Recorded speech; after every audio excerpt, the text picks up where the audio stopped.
আপনারা অনেকেই centre of gravity শব্দটি শুনে থাকবেন। সেন্টার অফ গ্র্যাভিটি হলো একটা দেশের এমন একটা জিনিস যার উপর আঘাত করলে সে দেশ খুব দ্রুত দুর্বল হয়ে পড়ে।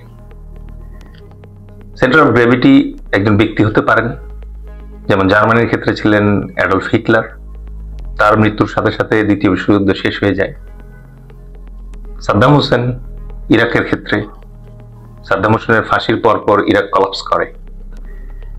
এই সেন্টার অফ গ্র্যাভিটি আবার একটি স্থানও হতে পারে, যেমন একটি দেশের রাজধানী কিংবা একটি বিশেষ সামরিক ঘাঁটি। আবার এই সেন্টার অফ গ্র্যাভিটি একটা দেশের সক্ষমতাও হতে পারে, যেমন একটা দেশের নিউক্লিয়ার পাওয়ার কিংবা তাদের দেশের সামরিক বাহিনী। তাহলে ভারতের নজরে বাংলাদেশের সেন্টার অফ গ্র্যাভিটি কি? আপনারা আশা করি অলরেডি ধরে ফেলেছেন। আপনাদের অনেকেরই মনে আছে 1971 সালে সেই কুখ্যাত গোলামী চুক্তি, যার 7টি দফা ছিল, এবং সেই 7 দফার তৃতীয় দফা ছিল বাংলাদেশের নিজস্ব কোনো সেনাবাহিনী থাকবে না। সীমান্তরক্ষী বাহিনীর কথা তো দূর কি বাত। সুতরাং শুরু থেকেই উলফল্যান্ড চাচ্ছিল যেন বাংলাদেশের নিজস্ব কোনো প্রতিরক্ষা ব্যবস্থা গড়ে উঠতে না পারে।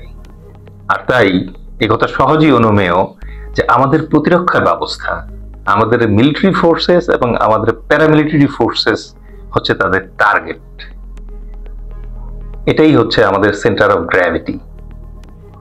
লক্ষ্য করলে দেখবেন বাংলাদেশের সাথে ভারতের প্রায় 4096 কিলোমিটার দীর্ঘ একটি সীমান্ত আছে, পৃথিবীর 5ম দীর্ঘ সীমান্ত।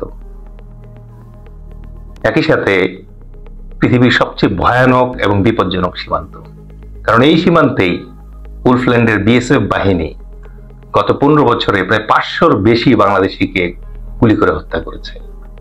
শুধুমাত্র 2020 সালে এক বছরে প্রায় 45 জন বাংলাদেশি সীমান্তে উলফল্যান্ডের বিএসএফ এর গুলিতে প্রাণ হারিয়েছে। আমরা আমাদের সীমান্ত রক্ষী বাহিনী বা বিডিআর এর গুরুত্ব অনেক সময় অনুধাবন করতে পারি না। আমাদের মনে রাখতে হবে যে একটা দেশের প্রথম লাইন অফ ডিফেন্স হচ্ছে সেই দেশের কূটনীতি বা ডিপ্লোমেসি। যখন কূটনীতি বা ডিপ্লোমেসি ফেল করে তখন যুদ্ধ বেঁধে যায়, আর যুদ্ধ বেঁধে গেলে আমাদের সেকেন্ড লাইন অফ ডিফেন্স হচ্ছে আমাদের এই সীমান্তরক্ষী বাহিনী। এই সীমান্তরক্ষী বাহিনী যত বেশি সময় ধরে শত্রুকে সীমান্তে আটকে রাখতে পারে, তত বেশি সময় পায় আমাদের মূল সেনা দল বা সামরিক বাহিনী। তারা নিজেদেরকে দ্রুত প্রস্তুত করতে পারে এবং শত্রুর উপরে ঝাঁপিয়ে পড়তে পারে। সুতরাং আমাদের সীমান্তরক্ষী বাহিনীর গুরুত্ব এবং তাৎপর্য অত্যন্ত গভীর। রাসূলুল্লাহ সাল্লাল্লাহু আলাইহি ওয়াসাল্লাম বলেছেন, যে ব্যক্তি আল্লাহর পথে একটি দিন বা একটি রাত্রি সীমান্ত রক্ষার দায়িত্ব পালন করে, তার জন্য জান্নাতের দরজাগুলো খুলে দেওয়া হবে। কত গুরুত্বপূর্ণ দেখেন। আমাদের যে সীমান্তরক্ষী বাহিনী, তা পাকিস্তান আমলে এর নাম ছিল ইপিআর, এরপরের নাম হয় বিডিআর, এবং সম্প্রতি এর নাম পরিবর্তন করে বিজিবি রাখা হয়েছে। আমাদের সীমান্তরক্ষী বাহিনী কিন্তু অত্যন্ত ঐতিহ্যবাহী বাহিনী, দুর্দান্ত সাহসী একটি বাহিনী। আপনি যদি আমাদের 7 জন বীরশ্রেষ্ঠের নাম আরেকবার পর্যালোচনা করে দেখেন, আপনি আবিষ্কার করবেন এই 7 জনের 2 জন কিন্তু সীমান্তরক্ষী বাহিনীর সদস্য।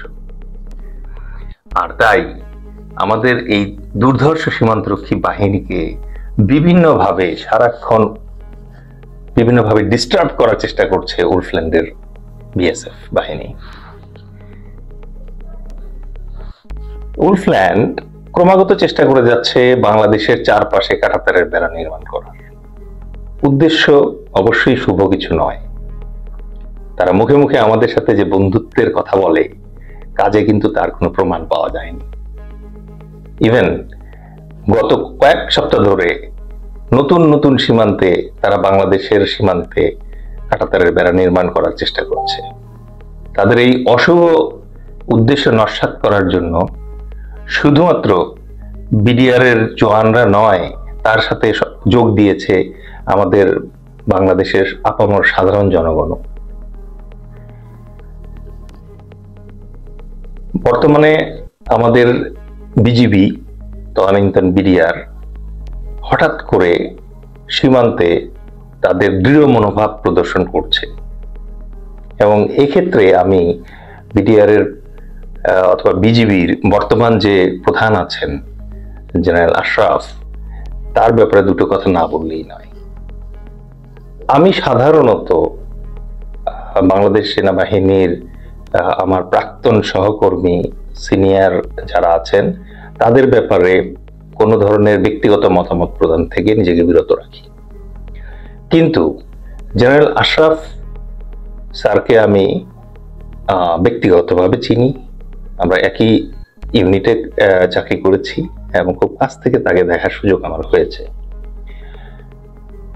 ভেরি জেন্টলম্যান জেনারেল, এবং তার যে বিচক্ষণতা, সামরিক বিষয়াদির উপরে তার যে দখল এবং পেশাদারিত্বের প্রশ্নে, সততার প্রশ্নে তার যে সুনাম, এ ব্যাপারে আমি কোনো দ্বিধার সুযোগ দেখতে পাই না।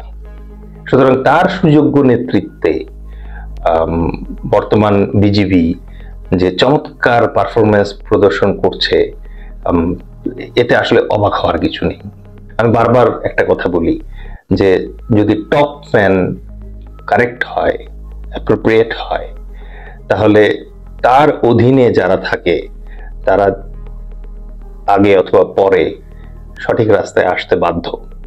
এবং আমাদের বিজিবির ক্ষেত্রে একই ঘটনা ঘটেছে, যেখানে জেনারেল আশরাফের অত্যন্ত বিচক্ষণ নেতৃত্বের কারণে আমরা আমাদের বিজিবির ভাই যারা আছে তাদের বডি ল্যাঙ্গুয়েজে চেঞ্জ দেখতে পাচ্ছি, তাদের অ্যাপ্রোচে চেঞ্জ দেখতে পাচ্ছি।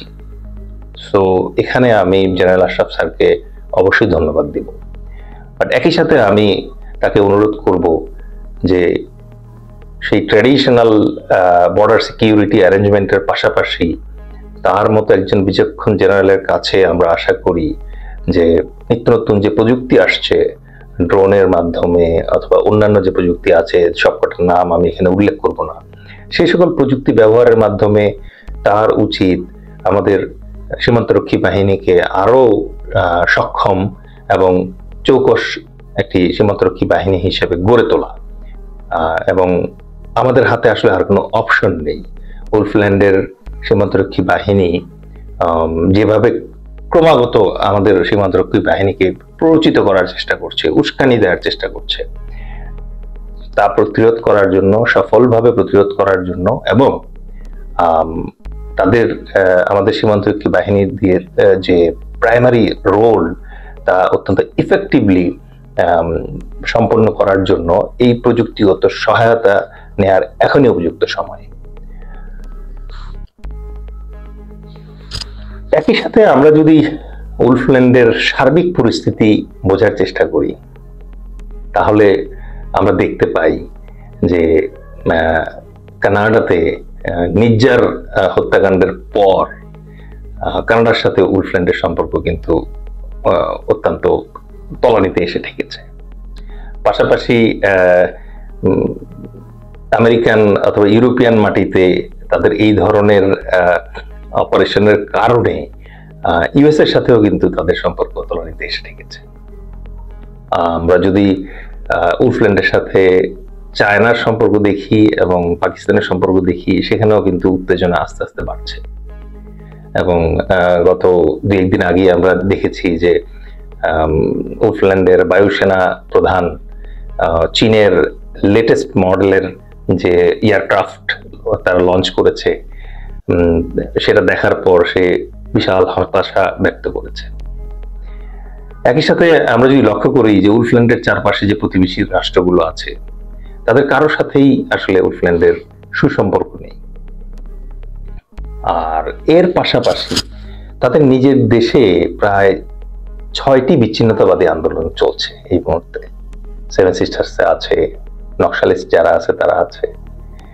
আর পাশাপাশি উগ্র হিন্দুত্ববাদের কারণে তারা মুসলমান মাইনরিটির উপরে যে অকথ্য নির্যাতন চালাচ্ছে, তারা খুঁজে খুঁজে মসজিদ ধ্বংস করে, মন্দির গড়ার চেষ্টা করছে।